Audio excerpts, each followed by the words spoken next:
Sindú, Facultad de Artes, cerca a la entrada de la carrera 30, acá en la sede de nuestra Universidad Nacional de Colombia, un conversatorio, una conferencia con Thom, que ya hemos tenido hoy la oportunidad de escucharlo, de compartir con él y de conocer acerca de este concepto que en lo personal nunca lo había escuchado, pero se me hace muy interesante y muy actual además, ¿no? Sí, es muy específico, yo sé, vamos a explicar de qué va la convolución, pero lo interesante es cómo se puede aplicar un concepto que es, si se quiere, matemático, físico, sonoro, en estrategias de pensamiento, en otras cosas, ¿no? Como ciertos conceptos. Pero bueno, nada, estamos aquí. Bienvenidas, bienvenidos para la charla de hoy acerca del pensamiento sonoro aumentado. Tenemos como invitado a Thom Kubli, un artista alemán basado en Berlín, que trabaja con conceptos sonoros, en términos de instalación, escultura, nuevas tecnologías y el trabajo interdisciplinario. Así que vamos a hacer la conferencia, la vamos a hacer en inglés y en español, entonces Thom va a estar hablando, va a iniciar con una introducción en español, va a leernos un texto y después va a cambiar a inglés, en donde yo voy a estar haciendo una traducción constantemente. ¿Listo? Cualquier pregunta, cualquier comentario que tengan durante la conferencia es bienvenido, no se esperen hasta el final y la idea es que al final tengamos una discusión. Entonces, Thom, bienvenido. Mucho gusto. Hola a todos. Es mi gran placer estar aquí hoy y yo voy a estar en algunos de mis trabajos y yo voy a leer una pequeña introducción en español y entonces lamentablemente tengo que continuar en inglés, pero Diana va a traducir para nosotros. Muchas gracias por eso. And now I have to switch to English. So as said, I will make a presentation of some of my works for you, but I would like to do this in a little bit larger framework, with a larger context, trying to investigate the mechanisms of culture making or global culture making in the age of algorithms, in the digital age, and I want to do this particularly from a sonic point of perspective, rather than from a visual point of view. Entonces, Thom va a hacer presentaciones de sus trabajos, de sus proyectos basados en la idea de la producción de cultura en estos momentos a partir del mundo digital, de las tecnologías digitales desde una perspectiva sonora. Okay, so I'm going to read a short text for you, and this is can be thought of like a theoretical approach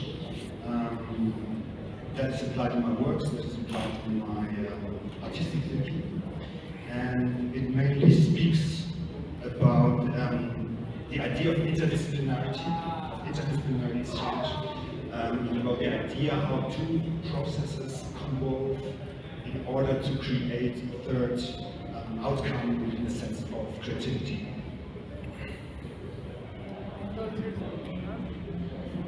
Bueno, entonces Thom nos va a hablar desde un concepto teórico, desde el cual él ha desarrollado los proyectos de los que va a hablar, es el concepto de la convolución, en donde dos procesos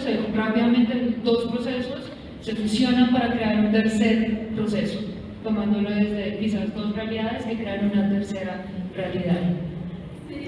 So I'm gonna read the text now, and I try to do this in Spanish, and it is a little bit like a small performance. Entonces, it is called Children of the Convolution, las hijas de la convolución. Las hijas de la convolución tienen como objetivo explorar el impacto de las fuerzas normativas de algoritmos digitales sobre la creación de cultura, basado en el concepto de la convolución, convolution, en alemán Faltung. El término convolución describe una operación matemática que fusiona dos procesos en un tercero, poéticamente hablando, el modo operativo de una realidad se mezcla con el modo operativo de otra realidad y es el suceso inmediato del lamentablemente obsoleto concepto de revolución que en paz descansa. Pero sus fuerzas normativas tienen una cualidad bastante ambigua, conmovedor.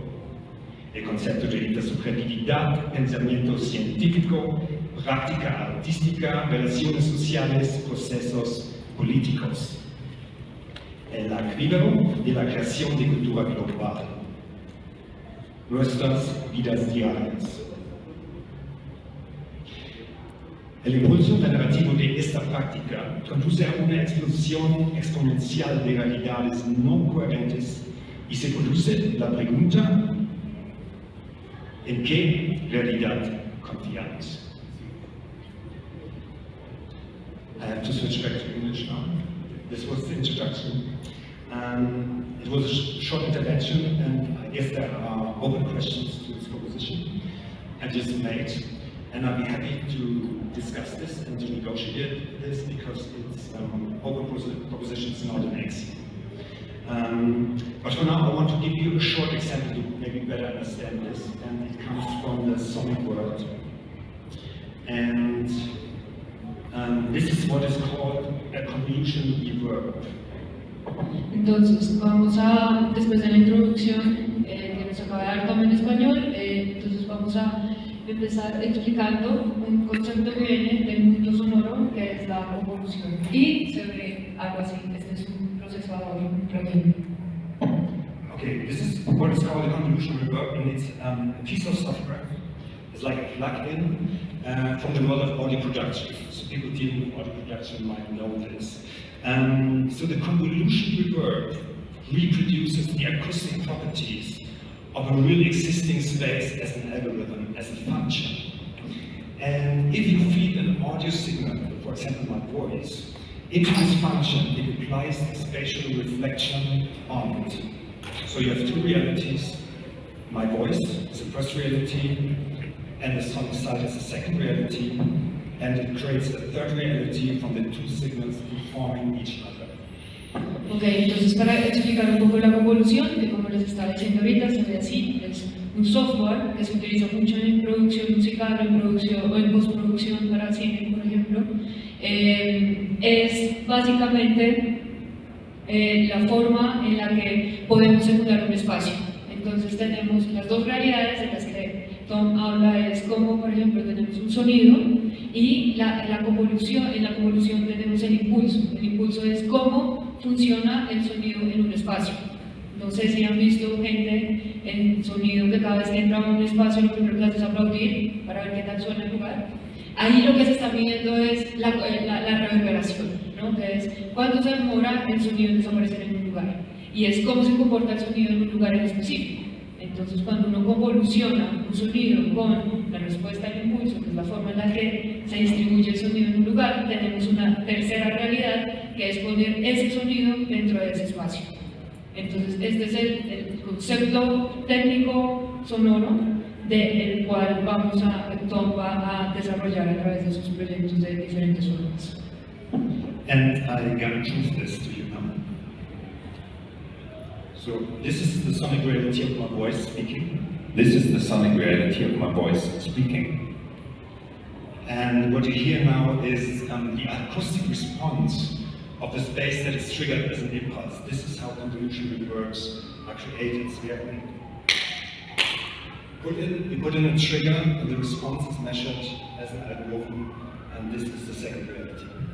Claro, entonces lo que acaba de hacer Thom es justamente demostrar cómo suena el espacio. Si se dieron cuenta cuando él estaba aplaudiendo, como que escuchamos esa caída del aplauso, esa caída es la respuesta al impulso del lugar, del espacio. Es cómo suena el espacio. Entonces si uno pone cualquier sonido y lo convoluciona con esa forma en la que suena este espacio, tenemos esa tercera realidad. And we listen to this now. And this is both realities convoluted into a third. This is the sonic reality of my voice speaking, informed by the acoustic reality of a tank. Entonces, la primera voz que escuchamos era la voz seca, la voz sin nada. El golpe que escuchamos es la respuesta al impulso, y el tercer sonido que vamos a escuchar es la voz pasando por ese espacio. ¿Quisieran escucharlo otra vez? ¿O está bien? Can you play it again? Yes. The three songs, please. This is the sonic reality of my voice speaking. This is the sonic reality of my voice speaking, informed by the acoustic reality of a tank. Exacto. Entonces tenemos esa primera realidad, la voz; segunda realidad, el sonido del espacio; tercera realidad, la voz dentro del espacio. Okay, this was a bit theoretical, but I gotta get over now to show you some of my pieces. And the first I want to present you is called Black Hole Horizon. And we're gonna watch, I show you a video like maybe 2 minutes, and then I comment on it. Entonces, el primer proyecto, de hecho, bueno, esta fue una explicación bastante teórica, no va a ser así todo el tiempo, tranquilos. Vamos a comenzar ahora sí a hablar acerca de los proyectos. El primero se llama Black Hole Horizon. Él va a poner un video que dura más o menos 2 minutos para luego poder discutir.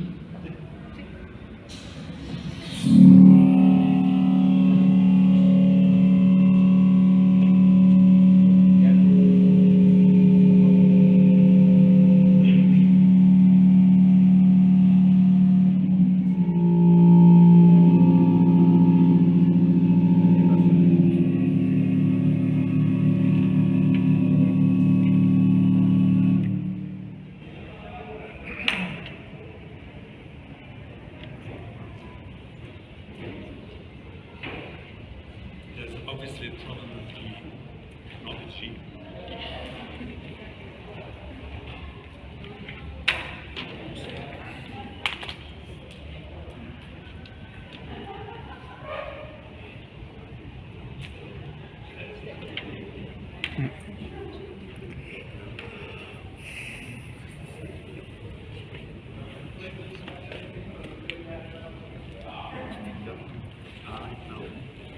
You have to avoid.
That create this huge suburbs with each tone that is sounding, and the initial idea or the motivation of this piece was the transformation of sound into three-dimensional objects, but also the reconfiguration of space, of physical space, of architectural space. And you can see like the suburbs continuously alter the room, and the audience also interacts with them. And so the whole scene is in a constant flux. Entonces, si se dan cuenta, este proyecto, entonces, de lo que se trata realmente es de transformar el sonido en objetos, en formas. Y de esta forma, valga la redundancia, cómo podemos afectar el espacio, ¿no? Cómo hacemos visible el sonido, cómo lo hacemos participar en un espacio, y cómo participamos a la audiencia de esto. So the core of this installation is these objects. So they are built like a shipworm, and they're operated by compressed air. So at the right lower end, you see a compressing chamber that kind of creates the sound. And there's a second element, which is the circulation flow of SOBRE bubble liquid, and it kind of constantly transports the fluid to the front of the horn. Entonces esta instalación está compuesta por cornetas de un barco. Lo que ven, ese tanquecito que está ahí, bueno, está el compresor de aire, que es el que genera el sonido, que es el mismo que genera estas burbujas, y por otro lado, pues el mecanismo que contiene el jabón, ¿no? Para crear finalmente las burbujas. So when the liquid conjoins in these two wipers, it creates a membrane, like a SOBRE membrane, and the sound pushes out the membrane and creates the soap bubbles. And you can even see oscillation of the sound in the soap bubbles, and here you see a little bit the technical setup. It's operated by motors, servo motors, and here you see a spoon that kind of catches the fluid and brings it back to receptacles in the back of the installation. Entonces, aparte de tener un mecanismo para crear la membrana de jabón, que es la que está siendo impulsada por el sonido, tenemos unos motores que también recogen el agua y que devuelven el agua como en forma de loop. So to say the image of convolution, or the introduction that I started with, there's basically two processes: a material and the sonic process. So you could say, like, the material process is a soap bubble liquid that constantly flows through the horn into the flare. And the sonic process, of course, is the horn that kind of creates the sound, it pushes out the airstream of the sound, and it creates a third reality, which is a scene of sound and floating objects.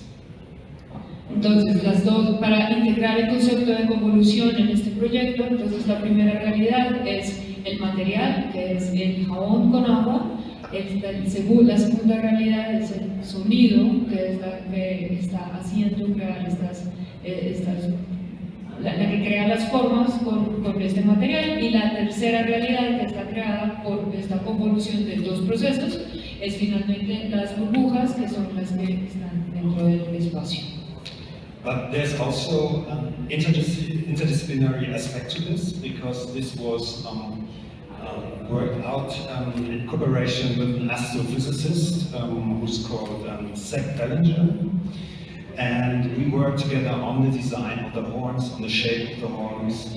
He advised me on what is called fluid mechanics. Fluid mechanics is very important with brass instruments and wind instruments, because it kind of tries to scientifically describe what happens with the thermal stream, what happens with the stream.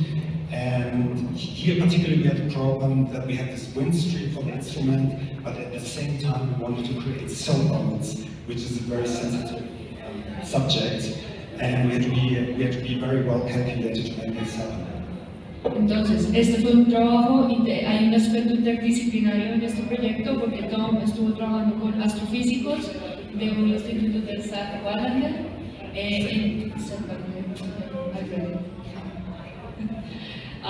y entonces trabajó con astrofísicos para estudiar todo el aspecto mecánico, ¿no? Porque las burbujas, el material es un material muy volátil, muy sensible, entonces tocaba calcular exactamente mecánicamente cómo el sonido podía crear estas burbujas perfectas para ser creadas, ¿no?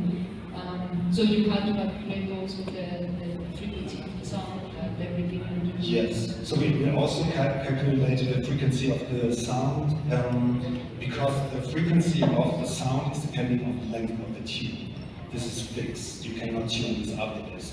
So it's like related to the sculpture. So the dimension was just, the requirement was just to create the bubbles, no the frequencies that you wanted to create? Both.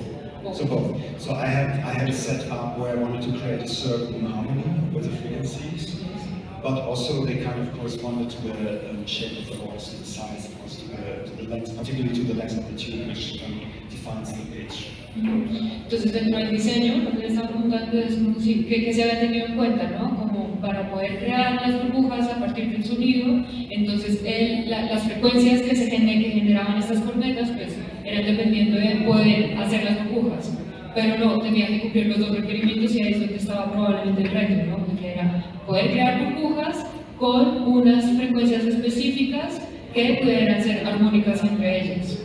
Teniendo en cuenta que el sonido iba a definir la dimensión de las cornetas, porque además las cornetas no se pueden afinar, pues son así y van a tocar esa nota para siempre. So in this kind of, I would say, social interaction, we also talked about black holes, because the name is Black Hole Horizon, because there's a similarity between black holes and soap bubbles. Both objects seem to be contained by membranes. So an interesting fact is that the astrophysics likes to model black holes with the help of soap bubbles, as material objects, as models for black holes. Ok, entonces, este aspecto interdisciplinario con astrofísicos, como por qué los astrofísicos se iban a interesar en esto y por qué el proyecto se llama Black Hole, ¿no? Como el hoyo negro. Y es porque hay una similitud entre las burbujas y el hoyo negro, y es que son realidades que están dentro de una membrana. Entonces hay muchas formas en las que los astrofísicos estudian las burbujas para poder entender los hoyos negros. Entonces este proyecto era como súper atractivo para ellos. So, I would say like a lot of this interaction had also an impact on the aesthetics, on the fine aesthetics of the piece. Y este acercamiento del hoyo negro tuvo también un impacto en la parte estética del proyecto, como lo pueden ver, ¿no? Que sean negras o las cornetas como están puestas. What about the position Of the horns? Yeah. So the position was it was kind of, I must say, sculpturally inspired. So it was a visual decision to have, and this was the first version we had, so they were aiming towards each other. And the second version we had, that you saw before, there were just three horns straight pointing at you. And from a visual point of view, it was interesting because if you stare directly through the horns, you don't understand really what's going on. And you need a little bit of time to understand how the soap bubbles evolve behind this black background of the horns. And this is where it comes the thinking of the designing of the navigation of the audience. Yeah. So it was a really strong aspect of the installation as a spatial installation, how to navigate the audience, how you lead the audience, what will they see first, what will attract them, what will attract their ears, what will attract their eyes, and how you can make like create a narrative, how you lead the Entonces hablamos de la parte estética de las cornetas, pero también le estaba preguntando a Thom acerca de la posición de estas cornetas, ¿no? Como era algo también técnico, y no, la razón es que es algo totalmente estético, y algo que él tuvo en cuenta en esta instalación es diseñar también la experiencia para la audiencia. ¿Cómo se diseña desde la obra la forma en la que hacemos que la audiencia, que las personas caminen de cierta forma y que la primera vez que están confrontadas se confrontan con la obra, la vean de cierta forma, donde lo que él quería era que la gente no entendiera? Entonces se ve el perfil como una corneta y como unas burbujas, tú entras y no tienes ni idea de qué está pasando, de qué estás escuchando, qué estás viendo, pero es atractivo. Y cómo vas guiando a la audiencia para que vaya navegando el espacio y vaya entendiendo poco a poco lo que está pasando. Entonces, como que no es solo estética, no es solo la técnica, no es solo el objetivo, pero también es pensar en cómo diseñar la audiencia, la experiencia para la audiencia. So this is just a short impression from the very beginning of the process, and it's for everyone who kind of wants to work in something that looks complicated or expensive. Everything I show you started in garage style with a simple idea, and very easy means like no financial support, no institutional support, just trying to make proof of concept with very easy materials. Entonces, esto es como comenzó el proyecto. This is your partner. Yeah, David, he's my manager.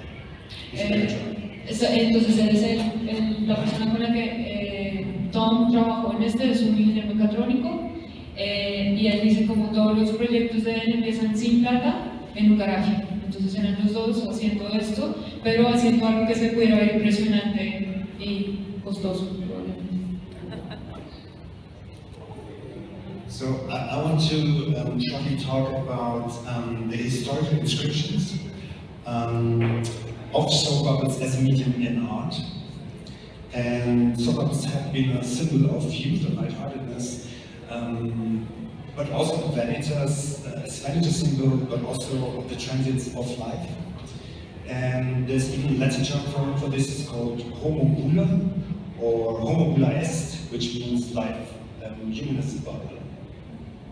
Entonces también hay un aspecto histórico de lo que significan las burbujas, que han significado como la juventud. Hay un término en alemán que no tengo ni idea cuál es, pero que significa... ¿qué significa?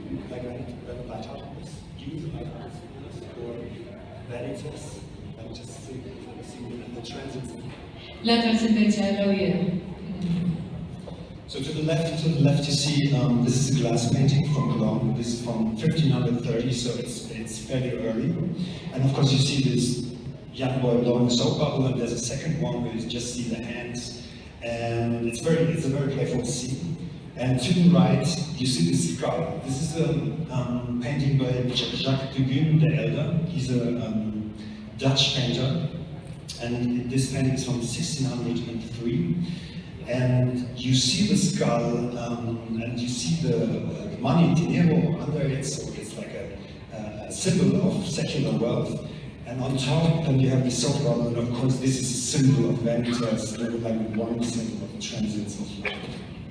Claro, entonces una de esas referencias históricas tenemos a la izquierda una imagen de 1530, en donde vemos algo que representa la juventud, creando la burbuja, y a la derecha vemos una pintura de 1603, en donde tenemos como la representación de una forma de la muerte, el dinero abajo, y encima la burbuja como representando ese trascender de la vida. So a lot of paintings in the 16th and 17th century have been produced using soap bubbles as a subject, particularly by French, English, and Dutch painters. And I like to think of these inscriptions as a process in time where medium gets charged with a certain significance. Entonces, al darse cuenta, hubo como mucho interés en estos años, desde los franceses, los ingleses y personas de los Países Bajos, por las burbujas como un tema. Entonces, a Thom le pareció bastante interesante como arrancar desde ahí. So on the other hand, there's the horns, and these are the horn shapes that hold this characteristic funnels, and you see at different sizes as they define, as we talked about it, they define in pitch. And I like to work, or I'm attracted to work with horn shapes with funnel because they represent such an archaic old instrument. If you just think of the horns of Jericho, or if you think of like Buddhist horns, it's like natural trumpets that create this huge sound in the ceremonies.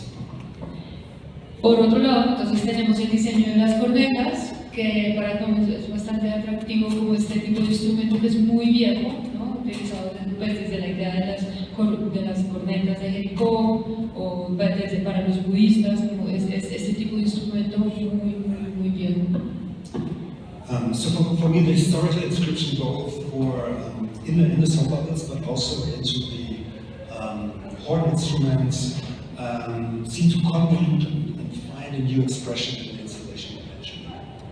Entonces estas realidades de las burbujas por un lado y del sonido por el otro del instrumento crearon esta final realidad creada a partir de la pieza, de las burbujas, el material y el sonido. So another work I want to show you that also works with, let's say, sound objects, with kind of an historical inscription is radio sense. I think it's very hard to translate. It's like Arena de Radios, or Radio Arena.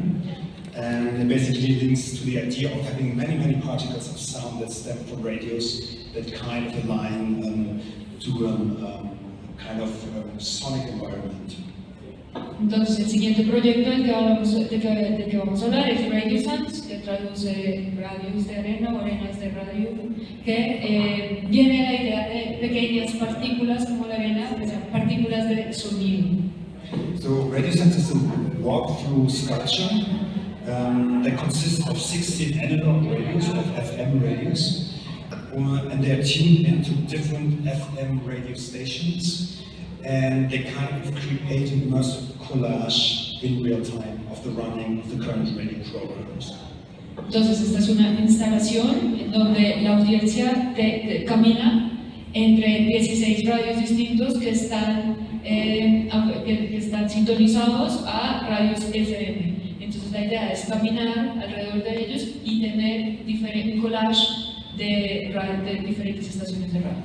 So Radio Sounds speaks about the bending of information, and it puts out the question, can you create a new reality from heterogeneous bits and pieces that are newly assembled and that stem from running radio stations or from running sound streams? Entonces la pregunta de este proyecto es, ¿podemos crear una realidad de toda la información, de 16 radios, de pedacitos de información que podamos coger de este collage y entender algo, de obtener una realidad? And I play, again, I play shortly for you, it's 2 minutes, and I think I even speak on top of it, so you can get a little bit more information. Vamos a ver el video de 2 minutos en donde se ve la instalación y ya hablamos del proyecto.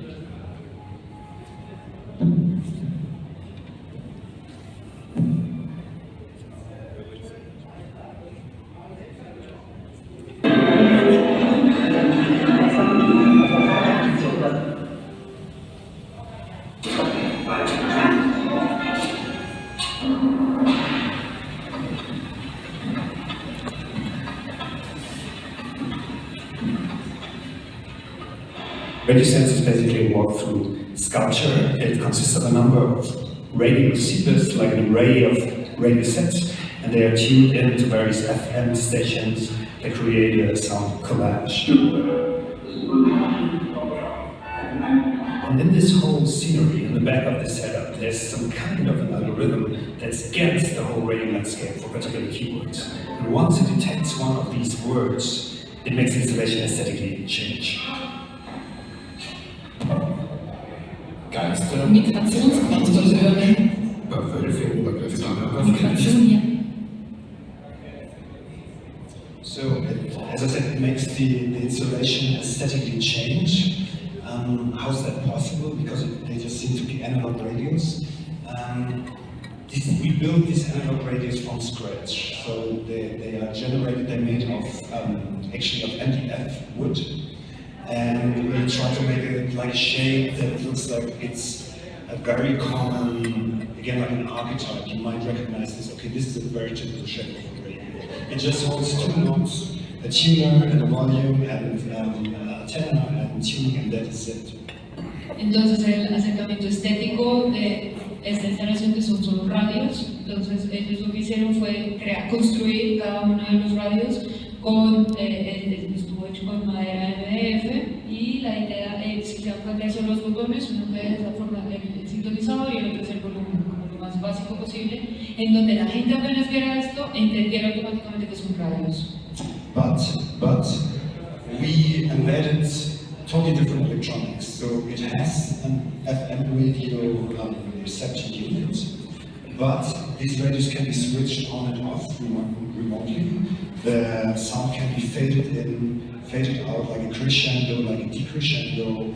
There can be filters applied, and also the frequency wheel can be moved. So it's like has a kinetic aspect, but it can be tuned in and out or completely tuned to different frequencies. And it can be done individually for each radio individually, or for the whole array of radios at the same time. Entonces, lo especial de estos radios es que estaban construidos de forma que todo se pudiera controlar remotamente. Entonces, se podían controlar discretamente cada uno de los radios, se puede cambiar se podía sintonizar en diferentes estaciones, se podía cambiar el volumen, se pueden hacer transiciones de volumen, fade in, fade out, etc. Y se puede hacer en cada uno de los radios o en todo el sistema, todo esto remotamente. So, and in the back, it's not visible to the audience. So to speak, in the meshing room of the installation, there's a circuit and it's like an AI, an artificial intelligence, and it scans the whole broadcast landscape for particular keywords. So it's like a mini NSA. Entonces, esto que estaba escondido de la audiencia no se ve dentro de la instalación, es un circuito que contiene una inteligencia artificial que lo que hace es buscar palabras claves dentro de cada una de las radios que estaban reproduciendo cada uno de los dispositivos. And these keywords consist of basically of three categories you're just looking for. One category is political entities. The second category is emotion, words that deal with emotion, and the third category is words that deal with cognition. And this is the list of political entities. So you have life, death, body, society, which refers to the idea of biopolitics, security, law, truth, data. So whenever one of these keywords the algorithm listens to one of these keywords, finds one of these keywords in the running radio program, it does something aesthetically. Either it just makes it hearable, or it makes all radios play this particular frequencies, or it kind of makes it crescendo and decrescendo to make it a little bit more dramatic. Entonces, lo que buscaba la inteligencia artificial eran palabras claves de tres categorías. Una que es política, ¿esa cómo es? Emoción and cognition. Sí, procesos cognitivos, suena como las tres, percepción. Política, emoción, percepción. Estas son las palabras claves. The emotion is always something that... Emotion is always the of the tester.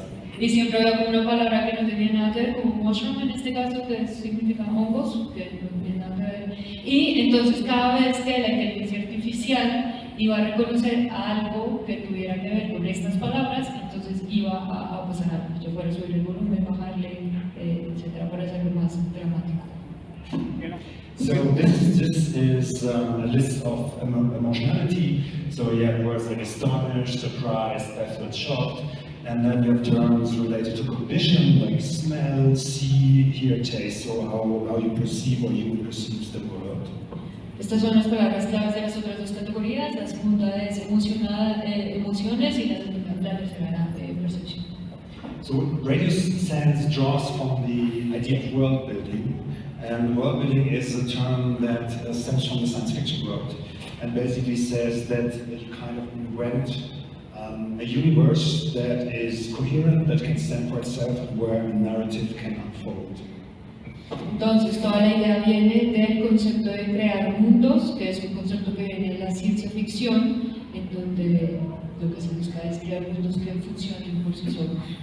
And this is basically a attempt that we applied on the artificial intelligence to kind of create its own worlds based on the information that it's given from the radio broadcasts, search for what the AI might think belongs together, and then make it perceivable for the audience through the installation, through the radios, what you can hear, what you not can hear. Entonces, finalmente lo que se buscaba era que la inteligencia artificial, a partir de cierta información, de ciertas palabras claves, creara un mundo de ficción, como ver qué puede llegar a crear la máquina a partir de lo que pasaba en esos radios, a partir de esas palabras claves, y eso cómo iba a ser traducido para la audiencia finalmente, ¿no? Entonces, de ahí viene el término de la ciencia ficción, poder crear mundos. So again, it was the idea to use two processes. One is, I would say, like this radio as an apparatus. Radio always has been an object that has a political inscription. Just think of the propaganda. It has been used for political purposes. So, but it's an outdated medium. It's an old apparatus. So I don't know if you still listen to analog radios, but I think YouTube is much more common these days. So you would say it's fading out, and we all think we know what radios are, or what radio is. But there's a second process, which is artificial intelligence, which is kind of a pretty new technology, which is evolving at this moment. And the idea was to take this, let's say, old technology and vaccinate it with this new technology, a little bit like a Trojan horse, because now it can do things that you would not expect from just looking at it, the way you know radios. So they can act like swarm intelligence, and they can create this kind of immersive soundscape. So they can, like, generally could say, they can choreograph information. Entonces vienen acá nuevamente las dos realidades. La primera es la idea de la radio, que es algo, es un medio viejo, que es político, se usa para propaganda o bueno, no sé qué ideas tengamos de la radio. Y es viejo, de hecho tú me estabas preguntando que no saben cuántos de ustedes quizás en este momento aún escuchan la radio, porque quizás ahora nos movemos más hacia YouTube, Spotify, etc. Entonces por un lado era eso, y por el otro lado, la otra realidad es la inteligencia artificial, que es una herramienta relativamente nueva, y mirar qué pasa cuando evolucionamos estas dos realidades para crear una tercera y crear y darle quizás otro significado. Okay, so I want to hop to the next piece, and it's also a piece that deals with the idea of choreographing information. But in this case, the idea is to choreograph floating sculptures, and it kind of links back to the first piece that you saw. You saw the soap bubbles, and they were like dwelling like weightlessness in the space. And from that, the idea generated, what about if this is not just abstract shapes, but if these are like round shapes, but these are very precise shapes, with flat faces, with hard edges, maybe even objects we might recognize because they already exist in the physical, in the three-dimensional world. Entonces, este siguiente proyecto, Orbiting, lo que busca es, viene del primer proyecto, de las cornetas con las burbujas, y es como qué pasa si creamos objetos que no desaparezcan, que no sean efímeros como las burbujas, sino que se mantengan, que puedan flotar, crear una coreografía de estos objetos con figuras específicas, con bordes, incluso con figuras de objetos que nosotros podamos reconocer. So Orbiting is a collaboration with the MIT Media Lab, and it kind of led to a remarkable process over 2 years. It was clearly designed as an interaction between art and science, but it also became kind of a social, I would say, a social performance, a social dynamic, social process. Entonces, este proyecto se hizo en colaboración con el MIT, donde se buscaba la interacción del arte con el silencio, y terminó siendo también una interacción, un performance social por las diferentes disciplinas que estuvieron involucradas en el proyecto. So, and I want to give you a quick overview on the project. This is the way I proposed to initially proposed it to the MIT. So this is a sketch of the concept, and what you see is the audience comes into the space and they see like a funnel on the floor. It's like a tilted horn, and then there's objects ascending from the floor, like they're dwelling in weightlessness, and they go up to the ceiling, and climb up to the ceiling, and then they engage in this orbital stream and start accumulating. Entonces, esta es la propuesta con la que llega Thom al MIT, la idea que él quiere desarrollar allá. Entonces, este es el dibujito que muestra. La idea es que la audiencia entre por la derecha, como lo están viendo, y puedan ver como un juego que lo que hace es mandar estas figuras arriba. Nuevamente las figuras que estamos viendo son objetos que reconocemos, ver cómo suben al techo y cómo comienzan a hacer una coreografía entre ellas, cómo comienzan a orbitar creando una coreografía. And only if the audience goes down the stairs in a cellar or in a lower floor in the dungeon, they will encounter a machine that continuously reproduces these objects and sends them through the funnel to the upper level. Entonces, si la audiencia fuera abajo de las escaleras, encontraría un mecanismo, una máquina que crea estas figuras, que crea estos objetos con unas figuras específicas que las manda hacia el techo para crear esta coreografía. And the machine resembles like a 3D printer and it kind of prints with or produces with this very light special material, and it creates hollow objects. Entonces la máquina sería como una impresora 3D que imprime estas figuras en un material muy ligero para que puedan flotar y mantenerse y les mande a flotar, a orbitar. And the objects become filled with helium. Y las figuras tienen que estar vacías. And then they're released from the platform. So Y después se mandan desde la plataforma to the ceiling. al techo. So, and these objects represent are like models of things that exist in the real world, in the three-dimensional world, and it's like the idea of a collective memory of modernity. So you see sculpture from modernity, you see architecture, but you also see like technical gadgets, even toys. Everything that seems to be common and seems to be part of this kind of collective memory. Entonces la idea de las figuras era como llamado la memoria, ¿no? La memoria de la modernidad, de todos esos objetos que hacen parte de nuestra vida diaria, que nos permiten vivir en estos momentos. Entonces era como también una muestra a la memoria. So the scene reminds on space debris. We all know these images where all the trash rotates around the blue planet. But at the same time, it also resembles the idea of a pantheon, like a last rest, infinite last rest of things that lost their gravity and significance.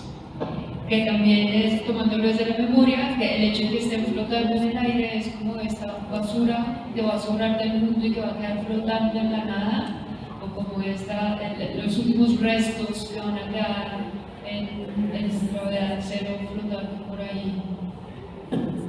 And this is the animation of the idea, and also how these objects will behave when they float and how they kind of align in weightlessness. Entonces esta es pues como la simulación de cómo funcionaría la instalación. So the idea was inspired by the vision that objects lose their gravitational force, that objects lose their significance by constant reproduction. And at this time when we started working with that, 3D printer came out and 3D routing, so it seemed like what was possible in the digital world to reproduce content seemed also to happen in the material world, so we continuously reproduce material objects. Entonces la idea también era como a partir de una máquina que reproduciera objetos y a partir de la reproducción repetitiva de cosas, y el hecho de que estén flotando es como la representación de cómo van perdiendo significado por la constante repetición, que en el mundo digital es muy fácil de hacer, pero también se ve representada físicamente, ¿no? Como la repetición, y a partir de la repetición cómo el significado se va perdiendo. And the question raised from that, what happens if these objects lose their significance, lose their gravity by steady reproduction? And there's a phenomena in the semantic world, it's called semantic satiation. And we all played this as kids, where we say a word, we repeat the word constantly, and after a while we don't know what it means. Entonces la idea era como este concepto de sedación semántica, en donde es qué pasa cuando qué pasaría si los objetos cuando pierden la sensación de la gravedad y pierden significado, y la idea es como un juego cuando uno repite una palabra mucho tiempo. No sé si han hecho eso cuando eran chiquitos o todavía. Si repiten una palabra mil veces, como que la palabra pierde el significado y se convierte en nada. So the idea is not, the question is not, is this good or bad, or the question is, if we have objects that lose their significance, how do we create a new choreography out of that? Entonces la pregunta es si los objetos, si tenemos objetos que pierden el significado, ¿cómo creamos una coreografía de estas cosas olvidadas sin significado? So this was clearly quite a challenge to the material world, to the physical world. So this was a collaboration in the field of science and art. And the first thing that you do if you collaborate with this kind of projects is you sit in meetings. And you try stating your case and you try to figure out what kind of collaborations could help you to develop overcome the obstacles. Entonces, este era un proyecto colaborativo con el MIT, en donde era un reto, ¿no? Científico y artístico, porque desde la ciencia, cómo encontrar ese material que fuera tan ligero, que pudiera flotar, etc. Entonces, la primera parte de este proyecto fueron un montón de reuniones con un montón de personas. So we could, the luxury was that the challenge to make objects float, to shift the boundaries of physicality, was quite interesting enough for the scientists. So we had the chance to meet with several groups, and one was, for example, material research. Second was the architecture department. We worked with machine design, with aeronautics, and with the Department of Atmospheric and Planetary Science. Entonces, todas estas reuniones fueron con diferentes departamentos del MIT. Uno fue investigación, el otro fue arquitectura, diseño de máquinas, aeronáutica, el departamento de y las ciencias atmosféricas y planetarias, para resolver la idea de crear elementos que So basically, we were researching for materials that potentially could float. And what you see here is foam that is induced with helium. But we needed to find something that is more durable and can be better shaped, because of course this will drop down sooner or later. Entonces, claro, lo primero que hicieron fue vamos a experimentar con objetos que pudieran flotar. La primera prueba fue con espuma, pero pues claramente no funcionaba porque como le damos una forma a una espuma y una vez toca el peso, el techo pues pierde la forma.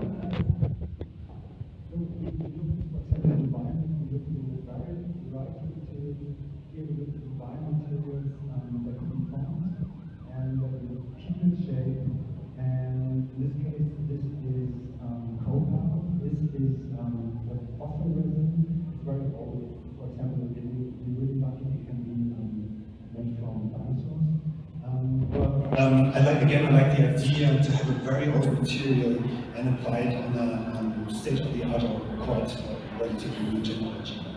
Entonces comenzaron a buscar por materiales que fueran muy ligeros. Uno de estos fue el copal. Pero es un material, también está la resina fósil, que a Thom le gustaba mucho la idea de trabajar nuevamente con materiales viejos, implementando nuevas tecnologías. And we look for ways to form and shape them. This stems from the glass blowing world, and we also worked with glass.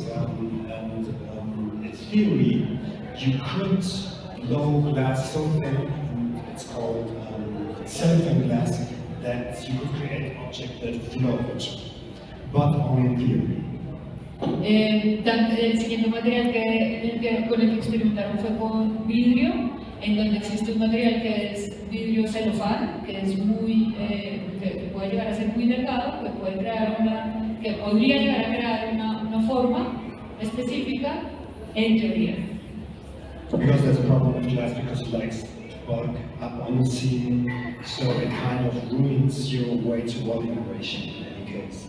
Entonces el problema del vidrio es que cuando se están creando las formas, al final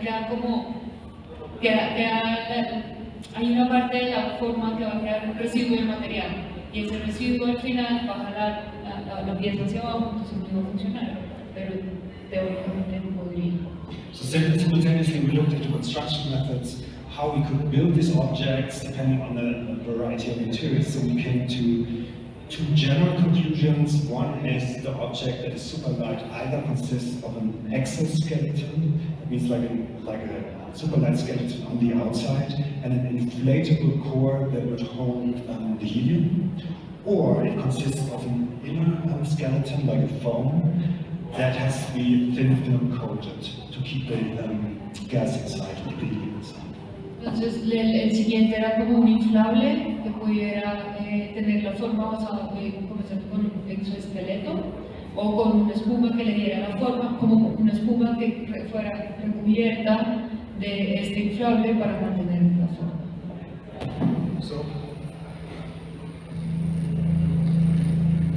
this is an attempt to shape a three-dimensional object with sound. So maybe you know this, there's some phenomena called Lisa-Joule figures. And Lisa-Joule figures, if you know, there's a plate with sand on it and then you apply sound on it and it makes beautiful shapes. Maybe you have seen this before. And the idea was here that we kind of apply this in a three-dimensional objects, and we use the distribution of energy that sound produces while an object is continuously growing and hardening out. That was going to be the way to create the shape. Yeah, this was at least one shape. It's like a general investigation on how can you shape materials that are super light in general. Entonces el siguiente experimento fue con estos inflables comenzar a tratar con sonido de darles formas. Todo esto viene de otro concepto sonoro que se llama las figuras de Lisa-Joule, que no sé si ustedes quizás han visto el experimento en donde uno pone arena sobre una tabla y pone ciertas frecuencias y comienzan a generar unas formas súper bonitas. Entonces la idea era como qué pasa si con un inflable y ponemos sonido y componemos un sonido que le pueda dar esa forma específica al material. So eventually we looked into machine designs, and we came across machine or technologies called rotational molding. Actually, it stems from the 70s, but it was a little bit of popularity because we other possibilities to generate objects.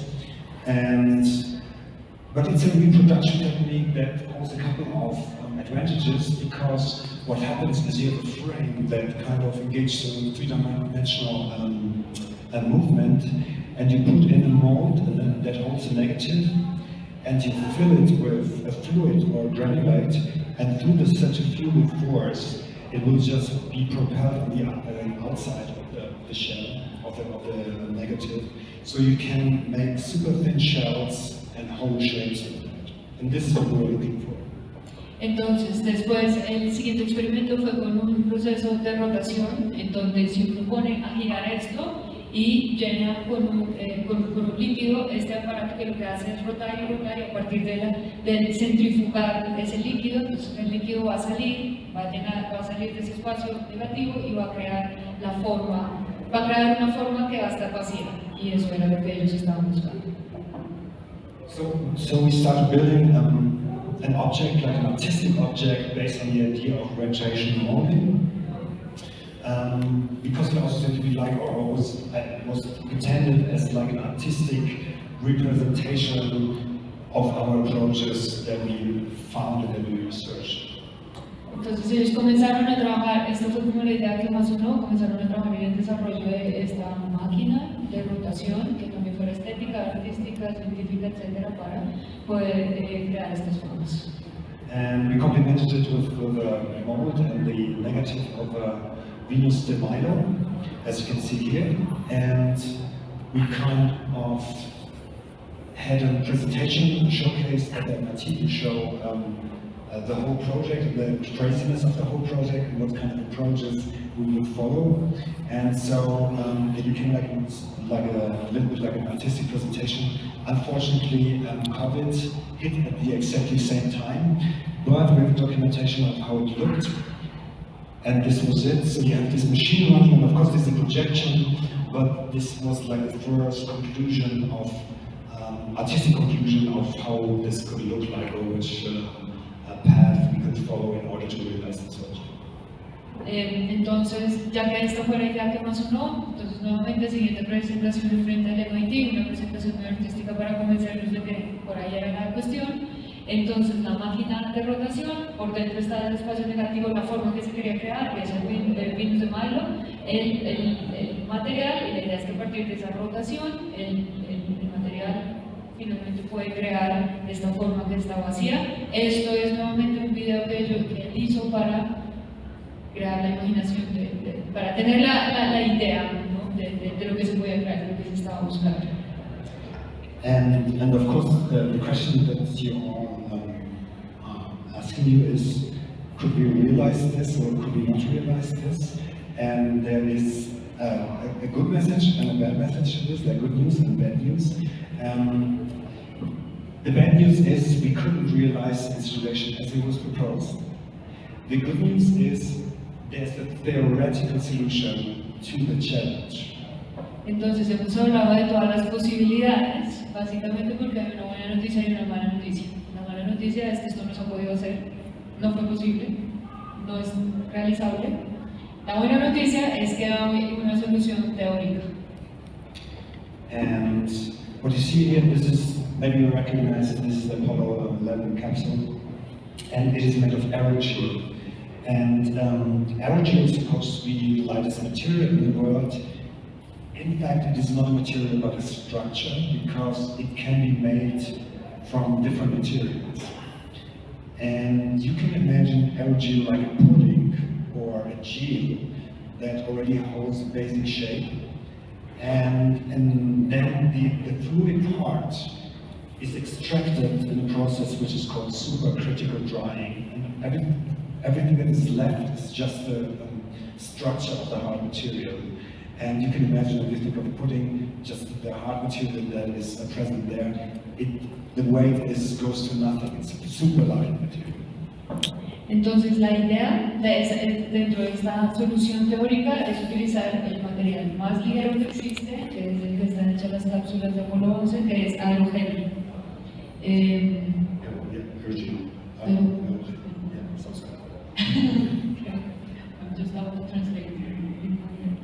So, el aerogel es este material súper ligero que a partir de un proceso supercritical, el secado supercrítico, entonces lo que haría es poder congelar, o sea, crear la forma con el aerogel, que es muy delgado, y con el proceso supercrítico de secado, como congelar esa forma. So this is supercritical drying apparatus. Y esta es la máquina de secado supercrítico. So, but aerogel, it can be made of different materials. It can be made of silica, but it also can be made of biomaterials. But it is porous, so the gas doesn't stay in. Although it's very light. The first step is done, but the gas doesn't stay in. Entonces, la idea bueno, el aerogel se puede crear de sílica, sílica o de diferentes materiales, pero el problema del aerogel es que es poroso. Al ser poroso no puede contener gas, al no contener gas no va a flotar. Entonces, aún es el material más ligero, pero sigue teniendo. And it's porous, open porous, so it cannot. Poroso, sí, tiene poros abiertos, entonces pues evidentemente hay problema. So the idea would have been to produce objects of aerogel and to thin film and coat them, and with that making floating objects. And eventually I made an equation, because I figured when I made presentations at MIT and I showed my artworks and they were very happy and they were entertained, but at the moment when I showed equations, mathematical equations, they picked up a pen and started making notes. Entonces, claro, finalmente Thom llega a resolver esto con una ecuación, porque aun cuando las primeras dos presentaciones de los dos borradores que él presentó, que son muy artísticos, son entretenidos, y a ellos les gusta, los del MIT, es muy lindo y todo, pero Thom dice que cuando uno les presenta una ecuación, simplemente firma. me dice que sí. So I don't want to go in depth, but just a very easy explanation. You have the buoyancy of air, which is 1.29. Buoyancy means how the force that keeps an object in an equilibrium. This is a very bad explanation, don't tell this. In an equilibrium, in a gas that holds an object in a gas. So if you lower than this, the object will float, if you have lost less weight. Okay. Entonces, parte de esta ecuación viene de el buoyancy air, que es simplemente una, lo que quiere decir es que es un número que define si está por debajo, significa que puede flotar. Sí. Que es el número que define que un objeto pueda estar en equilibrio. Entonces, si es más pesado que esto, no va a flotar. Si es menos que este número, entonces probablemente va a flotar. So I made this for cubic centimeters, a very small unit, but it doesn't matter, you can always scale it up. So the idea was that aerogel is 0.1 milligram per cubic centimeter, and graphene coating, according to that is necessary to hold the gas inside. With 800 rounds of coating, it will still be a 0.39. And if you fill it with helium, the helium uses 0.18 per cubic centimeter. It will still be lighter than air. And with that, it should float. Entonces, esta ecuación lo que nos está mostrando es el coeficiente de este que les acabo de explicar. Entonces hay tres materiales que están por debajo, ¿no? Entonces está el helio, el aerogel y el grafito que cubre cosas. Entonces todos estos están por debajo de 1.29, lo cual significa que con ese material se pueden realizar estas figuras. So I was an artist. I kind of made this equation, and then I went to the professors, and to the researchers, and of course to those who worked with us, and I showed it to them, and said, "Look, what do you think about this? I'm not a scientist, you know. I'm not an engineer. I'm an artist. But what do you think about this? Look at this." And they looked at it and they said, "Oh, this is not exactly wrong." Entonces llega Thom, que es un artista, y dice como, pues, después de todo lo que ha pasado, presento esta ecuación frente de científicos, ingenieros, etc. Y es como, este es mi resultado, este es mi proyecto, la respuesta. Y ellos lo miran y dicen como, de hecho no está tan mal, de hecho no es erróneo. So they said, actually this could work. De hecho puede funcionar. This could work, but you would have to cascade several engineering processes after another, like creating aerogel, creating it in a centrifugal machine, coating it with spray, you need a vacuum for, etc. And all these processes are not of the level of sophistication today where you need them to be in order to get this done. Entonces lo interesante en este punto es que aun cuando la combinación de estos tres materiales que podrían ser más livianos y poder funcionar, el problema es que la tecnología hasta el momento no está lo suficientemente desarrollada o sofisticadamente desarrollada para poderlo hacer. Entonces existe una solución teórica, sabemos que puede existir la tecnología, pero no hemos llegado a ese punto de poderlo hacer. So I was a little bit frustrated because I had the solution. I almost could touch it, but it was not possible. Entonces fue una gran frustración porque tenía un problema, encontrar la solución, pero no se puede hacer. So I meditated a little bit, and I came across Leonardo da Vinci, who you all know, and you also all know his drawings. And I was thinking, what the heck? How has it been done in the earlier days, right? And so you know all these drawings, this is considered to be the blueprint, the right one you would say is the blueprint of aeroplanes, and the left is considered to be the blueprint for helicopters. And still, up to date, you would say, yes, this is a blueprint for flying machines. But Leonardo da Vinci was not a poor artist. He was extravagant, but there were times where he had money and he had very rich funders. And he could have built these machines, but he didn't want to. He left it as sketches because they wouldn't have worked. Because the technology was at this point still missing. And the drawing would have been demystified. Entonces, después de la frustración de no poder realizar el proyecto, Thom se va triste a su casa, se pone a meditar, comienza a tratar de llegar a una conclusión, ¿qué hago con esto que es demasiado triste? Y llega a ver a Leonardo da Vinci, el cual todos conocemos. Entonces, lo que estamos viendo acá son planos a la derecha de los planos de aeroplanos y a la izquierda planos de helicópteros.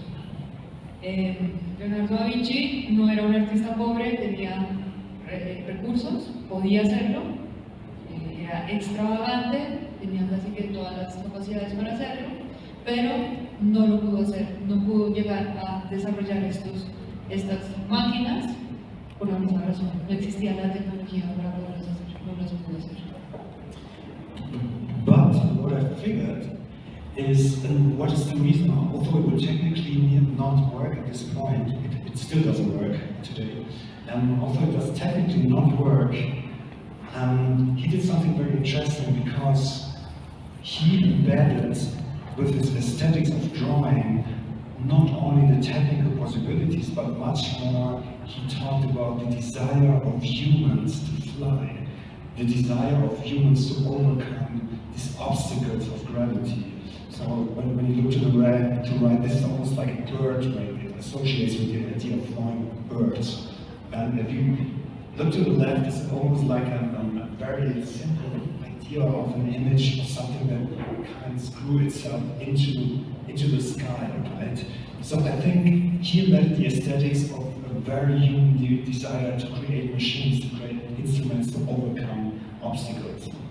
Entonces, algo que, claro, por un lado está el reto técnico de lo que significan estos planos que deja Leonardo da Vinci, pero por otro lado, la forma como lo ve Thom, que son unos planos que demuestran de una forma, como que él creó la estética y la posibilidad de cómo llegar a lograr el deseo humano de volar, ¿no? El deseo humano de sobrepasar la gravedad.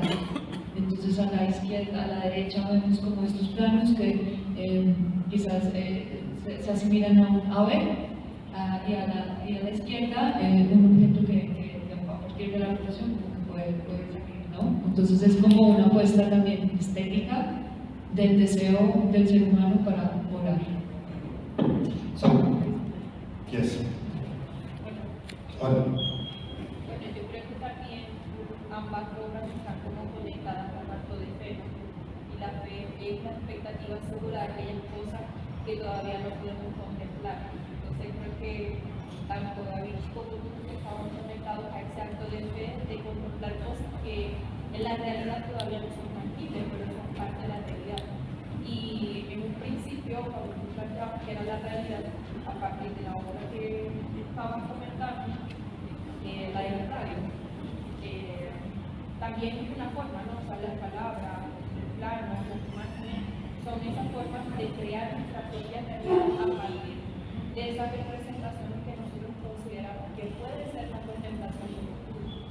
Sí, exacto. So much as that this is basically the representation, but like your project and Leonardo da Vinci's project is like a representation of the act of faith and how to create a possible future, which is like to create this, to think about this idea and think about the possibility that someday is an act of faith. Yes. So Yes. that's exactly. Yes.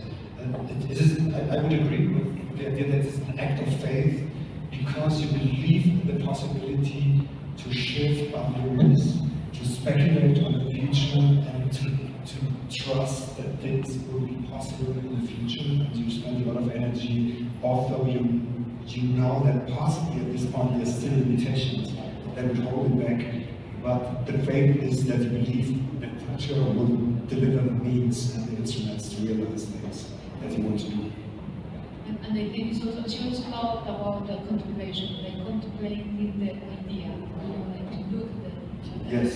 For example, at the blueprints, and then contemplate them, and then understand that there was a desire that was the riches. Yeah, it had strongly to do with contemplation, particularly this was, for me, it was a big project, so you would say there is two sides of it. One is that it fails technically, the other is that it succeeds because it let me learn that there are very interesting social dynamics that go along with that. You know, the social dynamics within the university, within this kind of interaction between science and art became something very, very interesting. So the reason why I speak about this, still very enthusiastic, because it had a different dimension.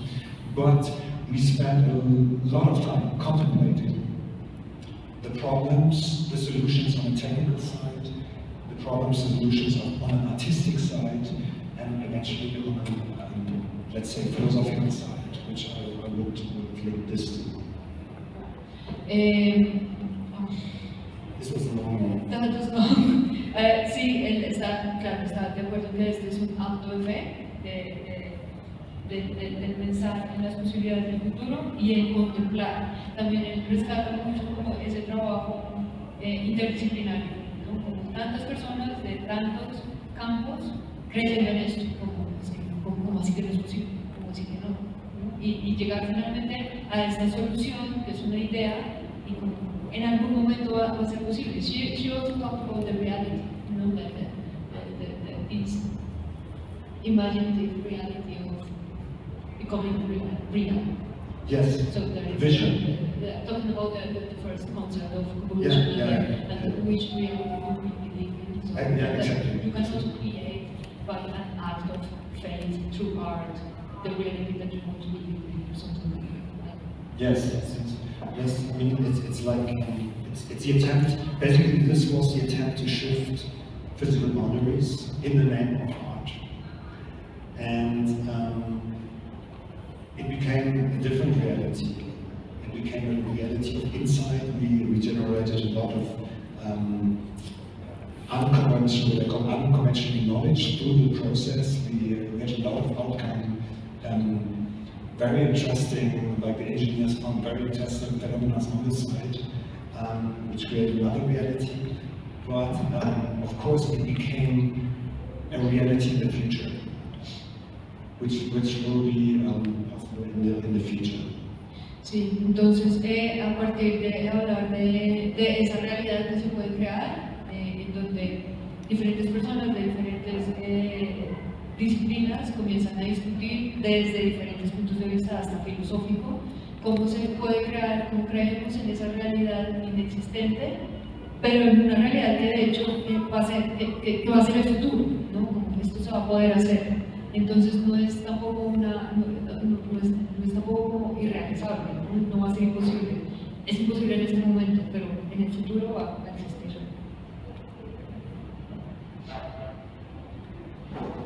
More questions on that? Or just continue? ¿Alguna otra comentario o pregunta? No. Okay, bueno. Then just a word on maybe the sonic side of this, because this conference is on augmented sonic thinking. So we looked at this and there was no sound all the time of this last project. So, but still, it derives from I think a very sonic influence thinking for different reasons. One, I think this piece goes along with silence, but I think silence is a very important musical parameter, particularly in composition. And of course, deep space only knows silence because of vacuum. So my idea was to just see this kinetic movement, but in a very competitive silence, competition. Entonces, claro, como esta conversación, este conversatorio es acerca del sonido, entonces ¿dónde está la parte sonora de este proyecto? Y está en el silencio. que es de hecho un parámetro que se tiene en cuenta dentro de una composición sonora, ¿no? Como que para que exista una composición también podemos pensar desde el silencio y hacer la parte de esa composición. Y este proyecto estaría entonces acercándonos al silencio. But then, of course, it has a kinetic moment, and it clearly formally reminds you of this rotation on laser discs or vinyl records, record player that kind of rotate, or on like music loops that kind of repeat, like constant repetition. También hay un aspecto de la repetición como de los vinilos, porque son objetos que están flotando, entonces también crea la creación de loops a partir de la repetición. Dentro de la composición es otro elemento que se tiene. But the strongest, let's say, musical background for me came from what is called granular synthesis. I don't know if you're familiar with that, but it speaks more or less about a cloud of very small particles of sound that are choreographed as a sound that is perceived as coherent sound. Todo el concepto sonoro de esta pieza viene de la idea de la síntesis granular. Para los que no están familiarizados con el término, son como componer a partir de piezas muy cortas de sonido para crear una coreografía de sonidos y así una composición. And I also like to think of this installation as a cloud of objects, of concrete objects that are choreographed and that kind of like a granular synthesis that create like a coherent vision or a coherent scene. Entonces esta idea de síntesis granular se ve dentro de los objetos, que son estas figuras discretas que a partir de la coreografía van a crear finalmente una composición común. Why do you use the word choreography?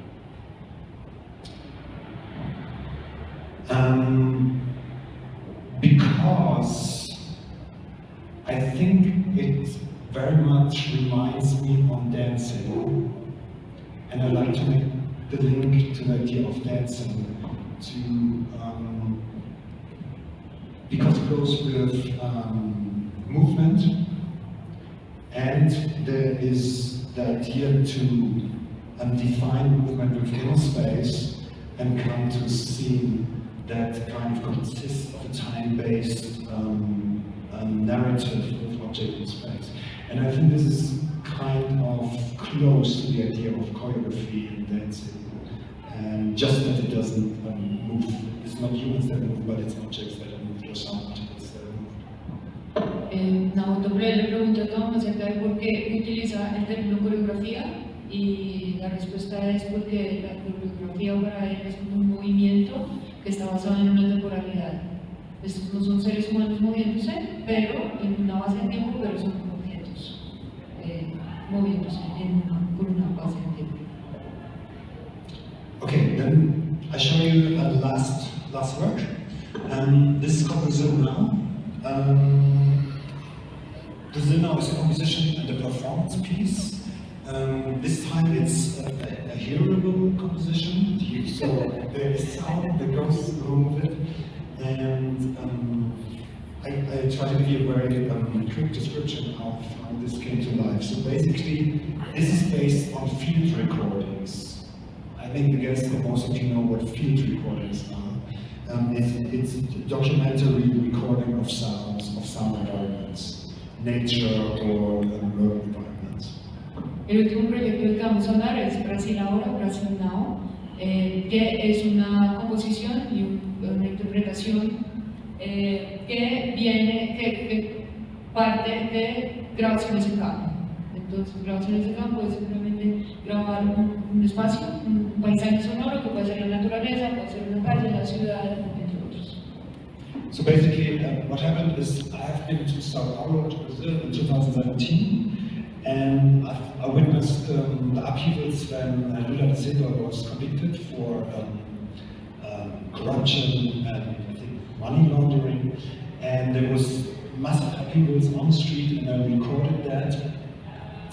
And I came back to Germany, to Berlin, and I listened to the recordings, and I thought, this is spectacular because it's an historical moment anyway, but also you could hear that there was like this upheavals on the street, and then there was military vehicles, there were helicopters, so there were a whole variety of militarization or acoustic symptoms of militarization in this material.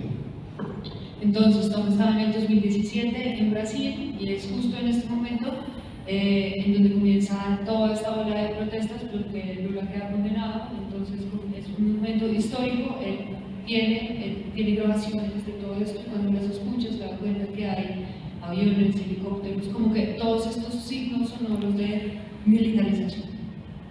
So the idea was to select those bits and pieces that seem to relate to urban militarization, but to do not listen through human hearing, but let an algorithm do it.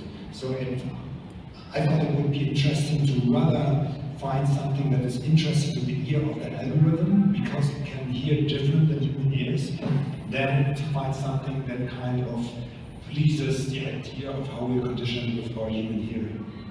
Entonces la idea era buscar signos sonoros de militarización, pero la pregunta bien es ¿qué pasa cuando un algoritmo, cuando le decimos a un algoritmo que comienza a reconocer eso? Y cómo encontrar otra perspectiva y mirar cuál sería esa interpretación desde la máquina. So, after the selection of the algorithm that would pick particular pieces that it thinks that are interesting, the idea was then to have it interpreted again by an acoustic ensemble and have human musicians be inspired by this selection and make this into a concert piece. Entonces la idea era, a partir de estas grabaciones, una partitura que finalmente va a ser interpretada por músicos. So this is some impressions from the days in July 2017. And the question is, if we want to find something in audio material, or if you want an algorithm to find something in audio material, and you don't have any references for the algorithm, what it is looking for, in machine learning you have to approach technology that is called unsupervised machine learning. Entonces, cuando queremos comenzar a Unsupervised. sin supervisión, sin supervisión. So supervised machine learning is when you have a library where the algorithm can compare and knows what, for example, is a shot or a gas grenade, and the algorithm knows nothing. You have to go and find particular clues unsupervised. Entonces, este proceso de no supervisión es cuando no hay referencias, entonces lo que hace la máquina es darle un montón de información y comenzar a buscar patrones entre ellos mismos, sin supervisión, o sea, sin una regla. So we start with something which is called density plots. And density plots generally looks in the spectrum for amplitudes or an accumulation of amplitudes in a horizontal way, that means like pitch, certain pitch that appears, or in a vertical way that means like percussive sounds that might appear.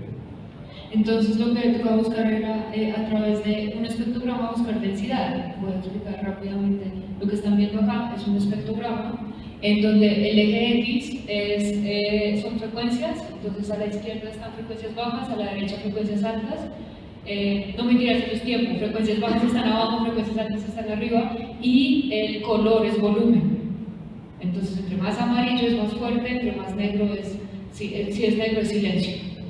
Entonces claro, acá ya se puede buscar en estas gráficas por densidad, comenzar a buscar grados de algo específico, en este caso militarización. So this was the first filtering step, and in the world of MIR, or music information retrieval, mostly you have many filtering steps that are cascaded in order to find what you're looking for. Entonces utilizaron diferentes algoritmos que lo que hacían era en forma de cascada ir filtrando información. So for those of you who like technical details, I show you this is like a presentation. I work with a software programmer that kind of program the pipeline, how to realize this. And the way she works is she kind of writes the program, the software, and the pipelines, and then she sends me like a PowerPoint presentation like this, like a slide that says, look, this is how it could work, and this is how we could run it. So I quickly play this for you. So first you have the original sound, and then you hear the sound as a density plot.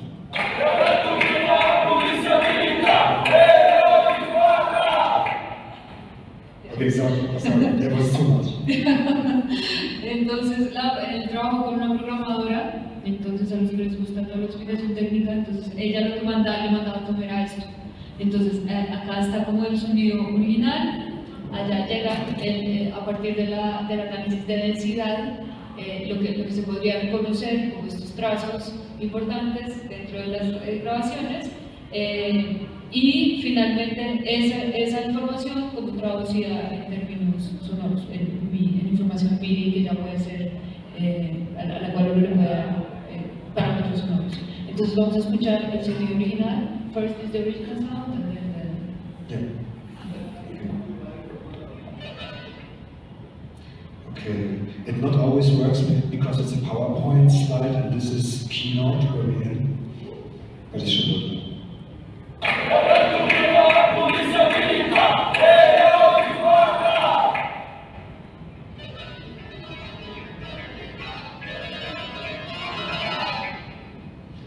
So this sounds like a pixeled version of the sound. Entonces, como se pueden dar cuenta, es el sonido original y luego la interpretación de la máquina que suena como si fuera el sonido pixelado de lo que acabamos de escuchar. And we apply the second step, which is called audio thumbnailing. And audio thumbnailing basically is a method where you have a certain stretch of time, like 2 seconds or 10 seconds, and the algorithm looks in the whole spectrum and sees if there's repetition or patterns that are interesting, and it kind of tries to find the part of the audio that is most characteristic for the whole stretch. Entonces hay un proceso que se llama thumbnailing, que significa que lo que hace es buscar patrones, ¿no? Buscar patrones que se repitan, cosas que se repitan para encontrar patrones y a partir de ahí pues reconocerlos. So we applied this method, and we also got some very astonishing results. For example, I had a long stretch that seemed to be perfectly filled with gas grenades and loud sounds and everything, and then we had the algorithm process this, and then what came out of it was like a very, very quiet white noise. And I thought, this is just an error, because how can this be? And then I ran it a couple of times, and it was always the same result. And then I figured, and then I looked into the whole file. It was a very long file, and I went second for second. And then I figured, oh, this is a woman in a public building. It was an entrance of a public building. It's a woman cleaning the floor. And I didn't expect that at all. But it kind of opened a totally different association to the whole situation, which is like an economic background of what's going on. Entonces, cuando comienzan a salir estos patrones, uno de los sonidos que saca la máquina es este sonido como el sh, sh, sh, sh. La primera idea de entonces esto tiene que ser un error de la grabación. Comienza a escuchar todas las grabaciones muy detalladamente y logra descubrir que ese sonido es el sonido de una mujer barriendo, lo cual fue súper interesante porque eso significa que también hay, que claro, dentro de la militarización y de la protesta, etcétera, también existe como estos trazos que para él fue como algo político, económico, ¿no? Como la mujer igual tenía que seguir limpiando, tenía que seguir barriendo, a pesar de lo que estaba pasando. So this is what you hear is, you see the categories on the right, but this is a human-made, of course it's a human-made categorization. This is the first step to make an algorithm learn what it is listening to. So you tell the algorithm, okay, what you listen now is a helicopter, or you hear shots of gas grenade. So this is how you start building a library as a reference library for supervised machine learning. And we did this as a starting point, as a concept. Entonces, lo que ustedes ven a la derecha son unas categorías hechas por seres humanos que le tenían que igual decir a la máquina, esto que tú estás, que se está reconociendo es un helicóptero o es el pito de un carro, etc. ¿no? Y ahí fue de ser como la base del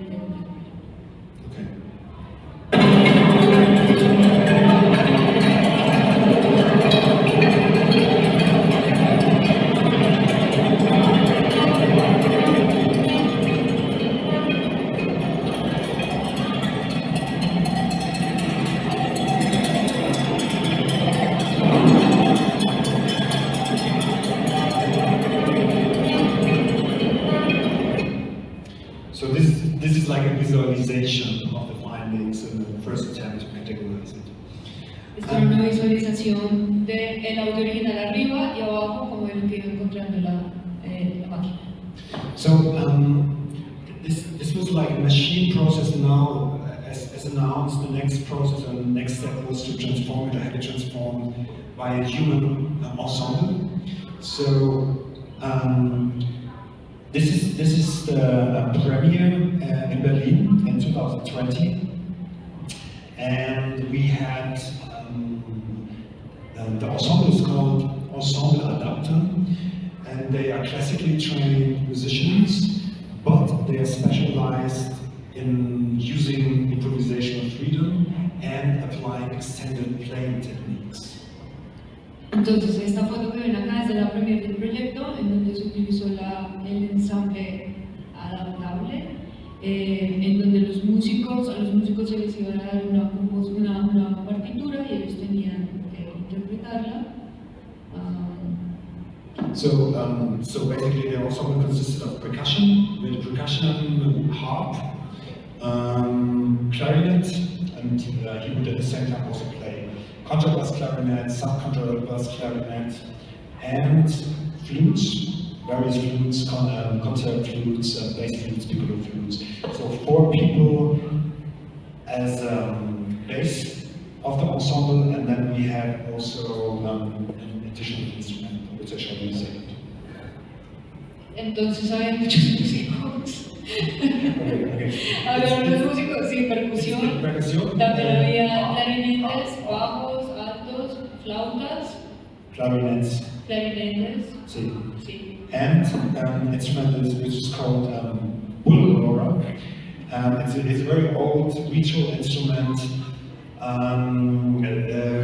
In Colombia, it's named zumbador. Zumbador, I learned this here when I showed this. Zumbador. This is supposed to be one of the first musical instruments that humans had. I think it's very famous in Australia. And it creates a low humming sound, very low humming sound. And we had like a helicopter basically, and we had 5 people performing this, 1 on stage as you see here, and then we had 4 more people, and each would go in the corners of the performance room, and like the audience would sit in the middle, so we kind of created an immersive, instrumental immersive situation with that.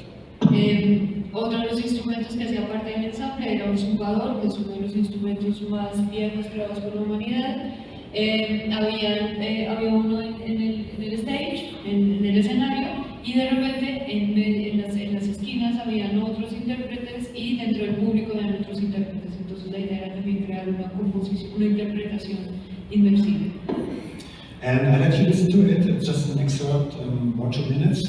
So maybe just one word about how to work with the ensemble, or how to translate the snippets of sound into a musical composition. Basically what happened is I took all the selections from the algorithm, and I went to the rehearsal space and I played it for them. And kind of started listening to it and started mimicry the textures with the instruments, and we looked, okay, what kind of new textures, musical textures can we generate on these conventional instruments? inspired by the sounds that was selected by the algorithm. Entonces, dentro de la composición, lo que se tenía en cuenta era encontrar texturas con todos estos instrumentos que pudieran ser, que pudieran tener una relación con las categorías que se definieron, que la inteligencia artificial tenía que buscar. And then we finally fixed it in a graphic score to understand the whole narrative and to envelope the overall performance. Entonces, al final, lo que se creó fue una partitura gráfica. Entonces, no es la partitura que conocemos, la tradicional, sino son gráficas que se le dan, son diagramas gráficos que se le dan a los músicos, y el músico puede interpretar como quiera esa partitura gráfica. Entonces, no hay una forma en que la obra sea siempre igual, porque está sujeta a la libre interpretación de Okay, I placed, you might see some of the score because it was on tablets, so each musician had a tablet in front to have orientation. Es difícil poder ver la partitura porque cada músico tenía la partitura en una tablet, entonces no está visible por ahí. So, play with this. Vamos a ver el video.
Okay. Coming to the end of the presentation. Thank you very much for listening and watching. If you have questions, please ask. Entonces hemos llegado al final de la presentación. Muchas gracias por haber escuchado toda la descripción. Y si hay preguntas, estamos abiertos a cualquier tipo de discusión. Scores different for each instrument? Yes, but they were on one sheet. So we had, it was basically 5 instruments with the Sonoro. So we had one sheet where each instrument would get a certain graphic element. They had some animated help, like a line that would tell the player. Yes, it was, you could imagine it like a graphic novel. It was not like a video playing, but it was more like individual sheets, and they were switched one after the other, chronologically. And in the first project, how were the bubbles, like the sequence? What was it? Was a random sequence where the bubbles were. Yes, this is a good question because it this was made with a program called XMSP that controlled all the mechanisms, the motors, all the physical necessities to make the instrument sound. And of course there was restrictions on how quick you could go, and what you know, also what you needed to think of to make the SOBRE come to life. And velocity was a big issue, how quick you could perform individual steps in the whole process. So yes, there was the idea of a random sequence, but it was clearly defined in, let's say, like a schedule where it could have its random freedom, according to the possibility it has as a machine. And also the idea was to be as organic as possible, to always be surprised, always something new happens, so you would not recognize the repetition in the behavior of the machine. In this sense, I have another question. Did you want to control the creation of codes in that project, and then once you saw that it was not possible, then you have to give up or something like that? No, there's something very boring in interactive art, and this is when machines do exactly what you expect them to do. And so when I work with machines, you start with tweaking them in a way that they, of course, they do what you want them to do in the first place, but then you can give them a complexity, particularly with random parameters on different levels or different random parameters that are defined. They have like a scope of what they can do, and they kind of interact. So the idea for me, a perfect artistic machine is right at the moment where it starts making things that you don't expect, which you could not foresee, and suddenly it does like in a very quick sequence something, or it pauses for 2 minutes and you go like, oh, is the machine dead? And then it starts again, you know?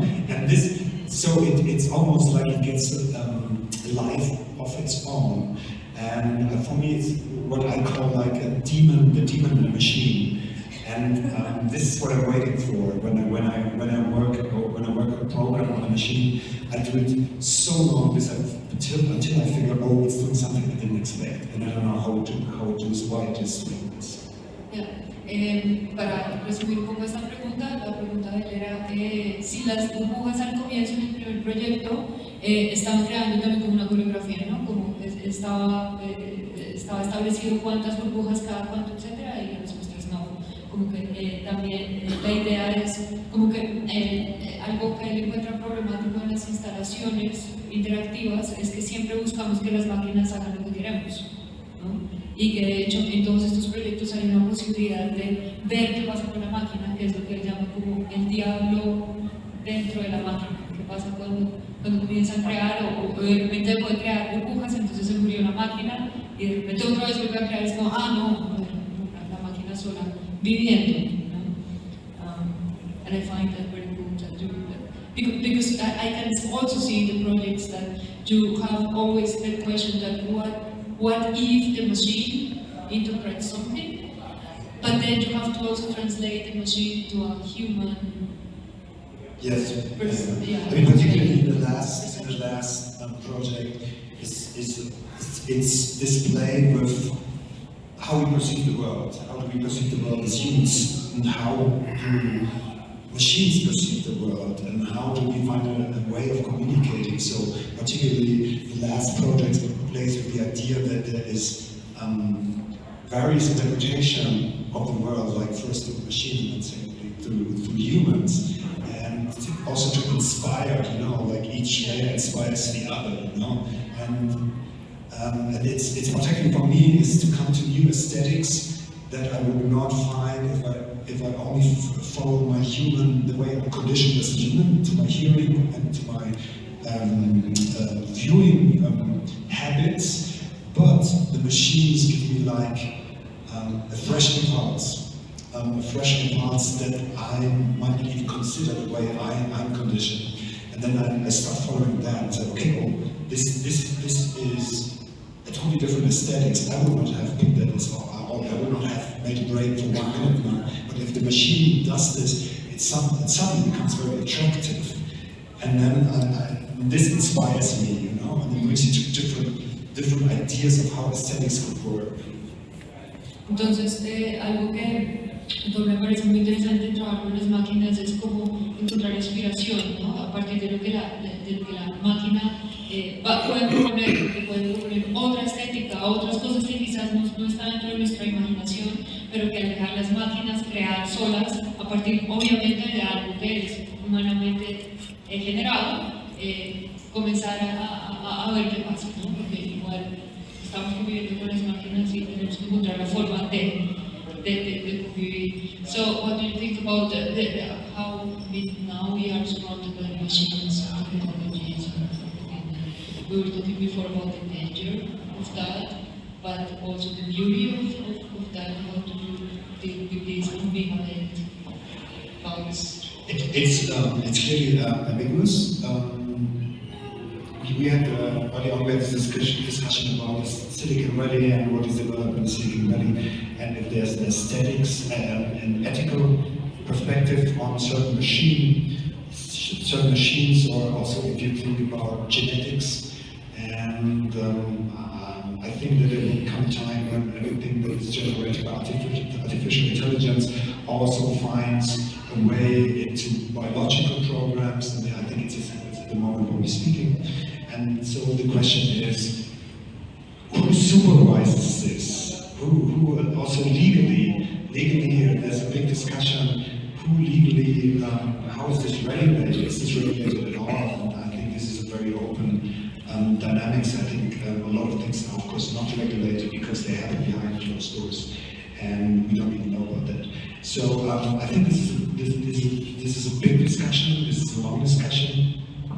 I'm aware that machines and artificial intelligence and algorithms have a very ambiguous life, but I think for me as an artist, I found a great inspiration in working with them to kind of explore new aesthetic possibilities. So I think both is possible. I think machines will be inspiring and they inspire us. You just because it's science fiction. We all, I don't know if you did, but I did read science fiction books when I was a kid, you know. And this is also the speculation of the future, but it's an inspiring process. I think machines have the capacity to inspire us to think of the future and to prejudice the future and to speculate on the future. Ya para terminar, entonces está pues como este análisis es acerca de las máquinas, ¿no? Como de la tecnología, inteligencia artificial, etcétera, que tienen este sentido ambivalente de significar algo, el progreso de la humanidad, algo bueno, algo bonito, etcétera, pero también algo súper peligroso, ¿no? Entonces, claro, hay preguntas éticas al respecto, y para Thom, desde el arte, la forma para él lo importante de las máquinas es que nos pueden inspirar, ¿no? Y crear quizás esos mundos posibles, o a partir de la especulación, a partir de ese acto de fe, como con las máquinas, como a partir de las máquinas, de la creación de las máquinas, como podemos empezar a especular acerca de ese posible futuro en el que tenemos que aprender a cohabitar con las máquinas. But I also believe that machines create what I would call phantasma, which is also kind of science fiction idea or science fiction. So I remember in the 0 years there were G technology was a great thing in 2002, 2003, and everyone was afraid of what would come out of that. And I think it not halfway was as bad. Maybe you remember the clone sheepdog or something. And there was this horrible expectations of where this would go. And in fact, it didn't really. So I also think machines created a phantasma, also dystopia in people's mind. And it will not be exactly as bad as we might imagine it. So I don't believe that. I'm pro machines. Entonces, claro, se habla desde la ciencia ficción también, como este fantasma que puede crear la tecnología. Si lo recuerdan, cuando iba a ser el año 2000, como que había un miedo de todas las máquinas se van a volver locas con el 00 y el mundo se va a acabar y todo esto, y ya estamos en el 2022 y nos dimos cuenta que no era tan mal.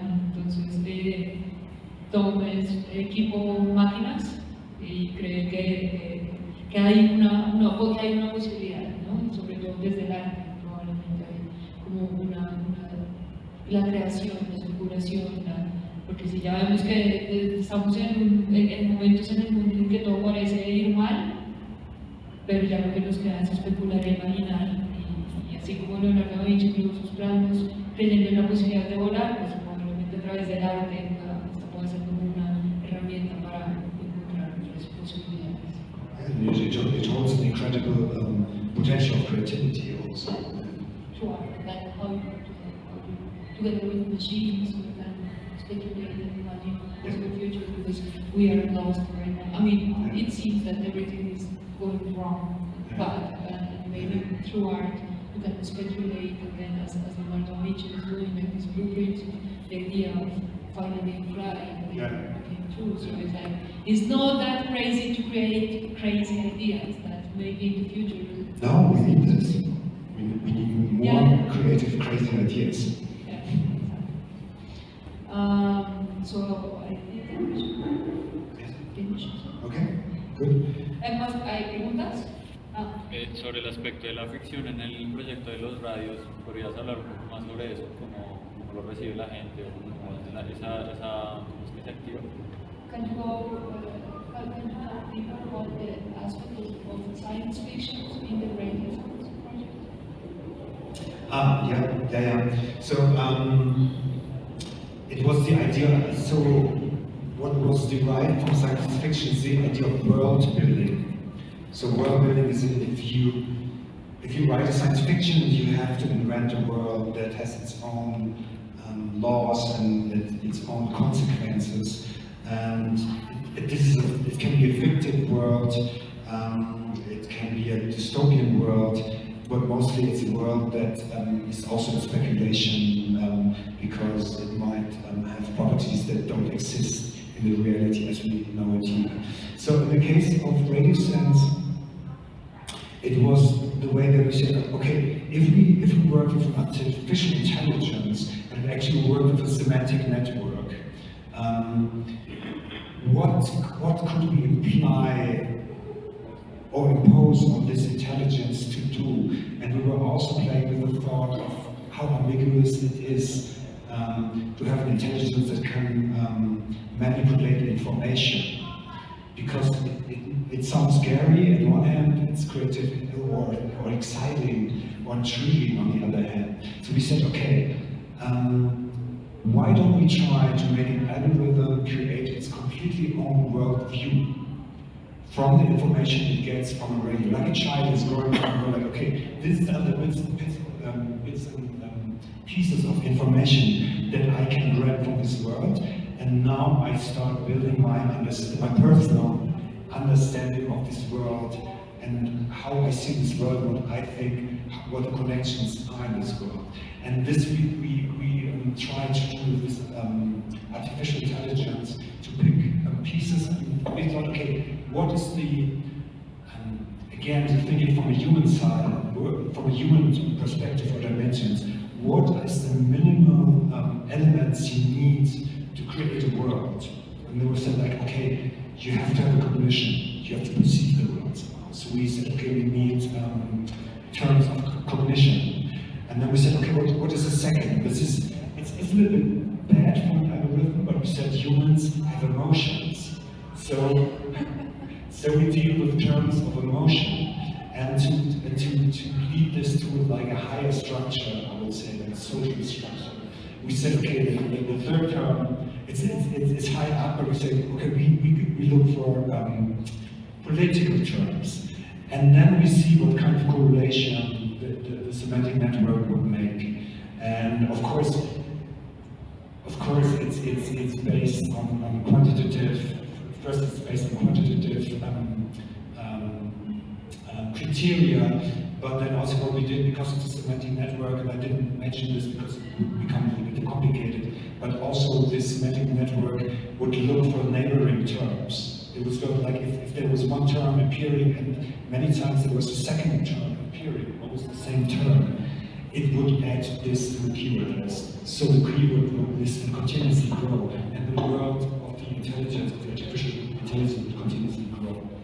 And this is why we like this idea, okay, you don't even have a static look for terms, but it's even growing, right? It even learns by itself. It sounded not really scary, I would say it sounded crazy in a way, because it had, of course, some, in the beginning, very Dadaistic elements, because of kind of combined terms, where you would say, okay, this doesn't relate to human language, what the heck is this? And it's more like a collage, it's like a very, very performative collage. Very quick. Does it affect the piece in real time, or is it separate of the network? I didn't understand. Does this network affect the piece in real time, or is it at separate instance? Yeah. So yes, this is a good question, because of course it works with radio broadcasts that are running, like current radio broadcasts, just in time that happen.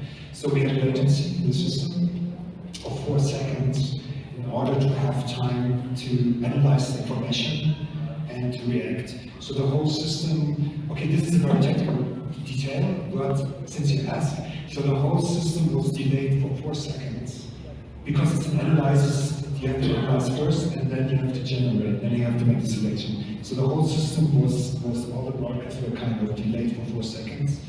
It was a very painful technical process.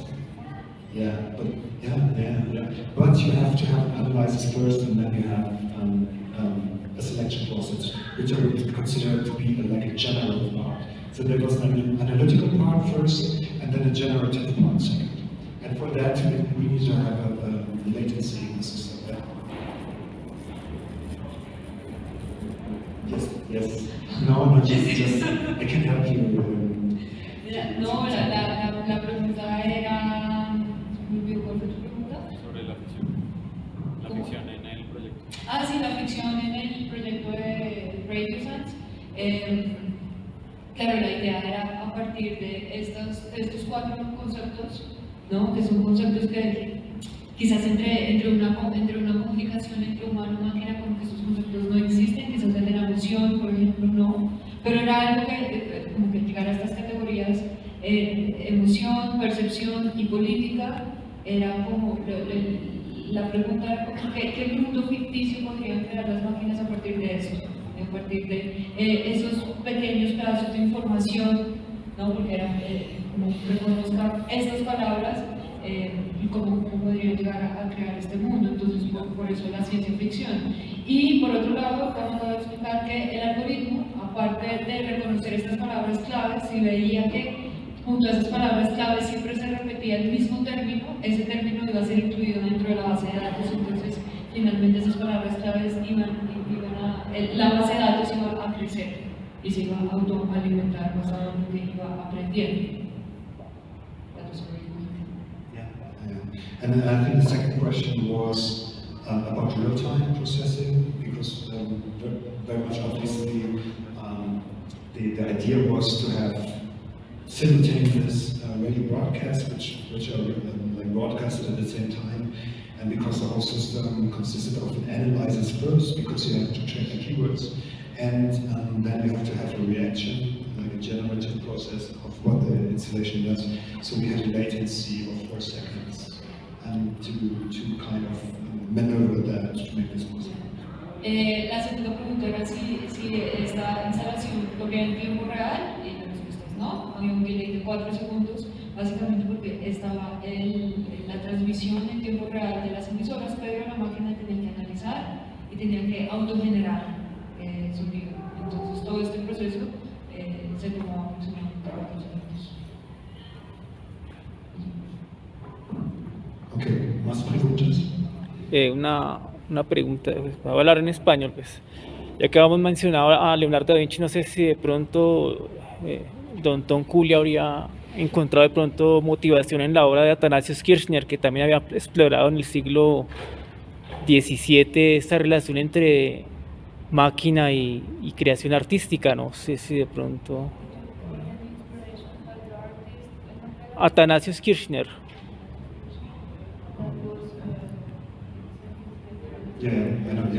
Athanasius Kirchner. Yeah. So Athanasius Kirchner is what we call an Universalgelehrten. I don't know what the translation is, but Athanasius Kirchner was a Jesuit, and he was very well trained in many scientific realms, and he was I don't know the proper translation of that, but an Universalgelehrter, a man of many trades. And in the school where I studied, in the KM in Cologne, so Athanasius Kirchner was one of the figures that keep recurring as one of the persons that, because of his wide knowledge of technology and chemicals and sounds and principles of nature, he had the capacity to bring together or to convolute ideas and processes, and so that often was a theme. I'm not have a personal relationship as a reference, but I'm very aware of the figure of Athanasius Kirchner, and I think it's an important figure in the narrative or the history of media art in general. La respuesta es sí, él sabe, este artista era un jesuita con mucho conocimiento científico. En la universidad en la que estudió Thom, que es la KHM en Alemania, como que este artista es bien referenciado para el desarrollo, para la creación. Entonces, no es directamente una referencia de inspiración para Thom, pero sí él ha sido muy reconoce, ¿no? Como que sabe, ha sido muy consciente de los aportes de este artista, sobre todo porque en este momento del media art, en las artes mediáticas, es una gran referencia. So it was a second instance inspiration. So, but what you could say, because you're right in the sense that what he did is what is called ars combinatoria, and ars combinatoria, of course, is a very important idea for the idea of interdisciplinary working. Entonces él desarrolló un concepto que era más o menos como la idea del trabajo interdisciplinario, ¿no? No solo una persona, no solo un conocimiento, sino muchos conocimientos al servicio o para el desarrollo de un proyecto. ¿Alguna otra pregunta? No sé si el proyecto del Black Hole Horizon, no sé, me acordé como de la Sinfonía de las Sirenas de Abramov, pero no sé si hay alguna conexión con esa sinfonía que se estrenó hace 100 años allá en la Unión Soviética. Cuando la Sinfonía de las Sirenas de Abramov, un compositor soviético, que está influenciada por los futuristas italianos, ¿no? Por el Luigi Russolo, el inventor del intonarrumor, y bueno, toda esta gente que trabajó. Abramov, la Sinfonía de las Sirenas de Fábrica. Yeah. No, Symphony of the Silence was. It was not. I think the whole idea of musicality or composition in the conventional sense was not so strong. Although I'm aware that there are pieces that use chipboards and the sound and the mimicry of chipboards, but I think with Black Hole Horizon it started really as building a new instrument from scratch and then finding new compositional connections. And I did research in the beginning of musical pieces that kind of work with sirens and chipboards. but I gave up quickly because I thought, okay, this comes from a totally different way of how you approach a project, because you have to build a machine first, and then you have totally different questions on the table. Sí, la respuesta es que no, desde la parte sonora no hay una influencia tan directa. Él sabe de las composiciones que existieron con cornetas de barco en el pasado e investigó al respecto, pero realmente desde la composición sonora, desde lo sonoro, no había una influencia tan directa al respecto. ¿Más preguntas? Ok, entonces muchas gracias a todas y a todos por estar hasta esta hora y aguantar. Thank you so much, Thom Kubli, for sharing Muchas with gracias. us. Muchas gracias.